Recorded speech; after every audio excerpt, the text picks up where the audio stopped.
تاج محل تاج محل اپنی تعمیر کے وقت سے ہی دنیا کا 8واں عجوبہ مانا جاتا ہے۔ شاہ جہان کے دور میں لکھی جانے والی تاریخی کتاب بادشاہ نامہ کے مطابق ایسی عمارت بنانے کا مقصد دراصل دنیا بنانے والے خدا کی شان کا اعتراف کرنا ہے۔ مغل حکمرانوں کی کل تعمیرات میں تاج محل کو سب سے منفرد مقام حاصل ہے۔ اس کی تمام تر تعمیر سنگ مرمر سے ہوئی ہے۔ اس کا تعمیری حسن خاص طور پر طلوع آفتاب اور غروب آفتاب کے وقت الفاظ میں بیان کرنا مشکل ہے۔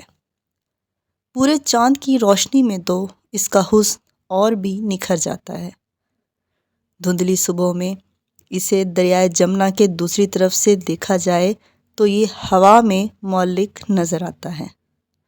یہ ایک عمارت نہیں ہے بلکہ سنگ مرمر سے لکھا ہوا ایک مرثیہ ہے۔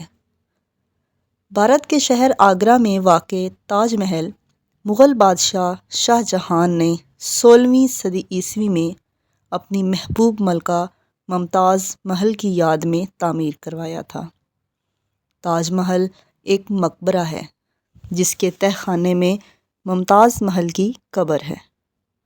کچھ عرصے بعد شاہ جہان کا انتقال ہوا تو اس کی قبر بھی اس کے برابر بنا دی گئی۔ ممتاز محل کا اصل نام ارجمند بانو تھا۔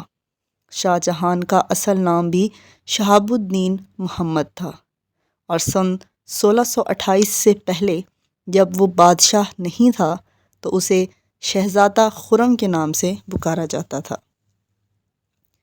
تاج محل 20 سال کے عرصے میں مکمل ہوا اور 20,000 کارکنوں نے اس کی تعمیر میں حصہ لیا۔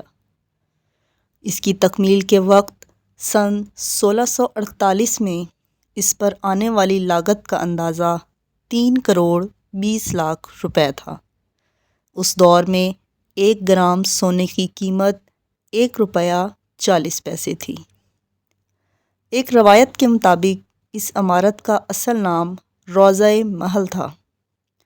ہندی میں فارسی کا لفظ روضائے بولنا مشکل تھا اور ممتاز محل کے نام میں زے کی جگہ جیم بولا جاتا تھا۔ اس طرح اصل نام بگڑتے بگڑتے تاج محل بن گیا۔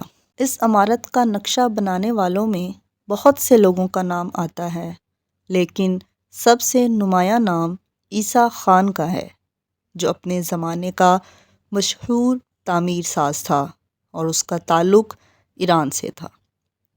خطاطی امانت خان شیرازی اور سنگ تراشی چرن لال نے کی۔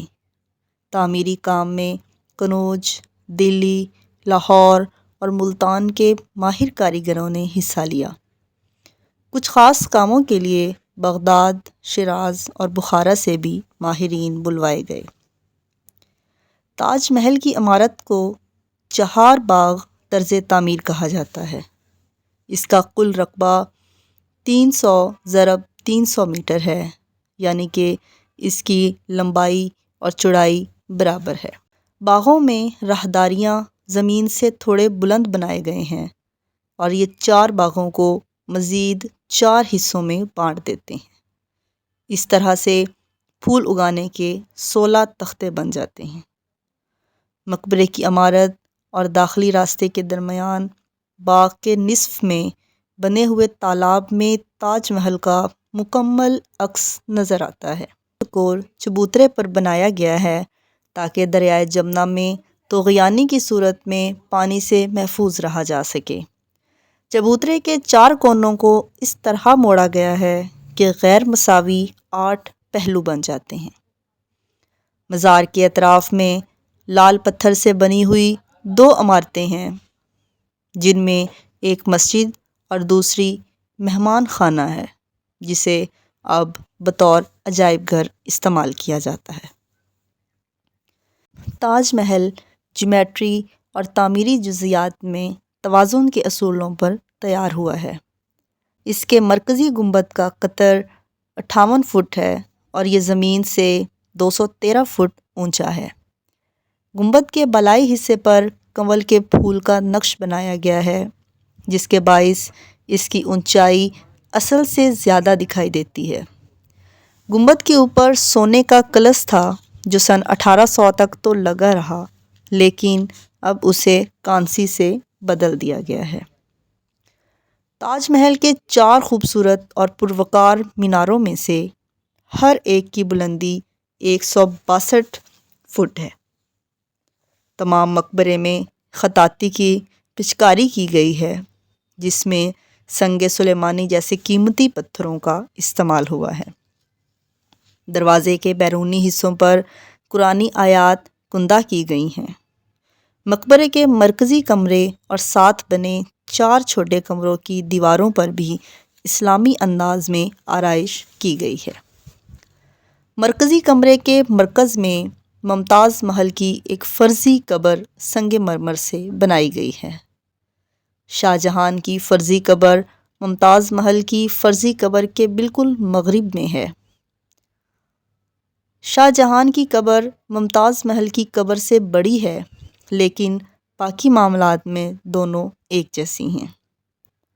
تاج محل دیکھ کر ایک برطانوی کرنل کی بیوی نے کہا تھا، میں یہ تو نہیں بتا سکتی کہ میں اسے دیکھ کر کیا محسوس کرتی ہوں۔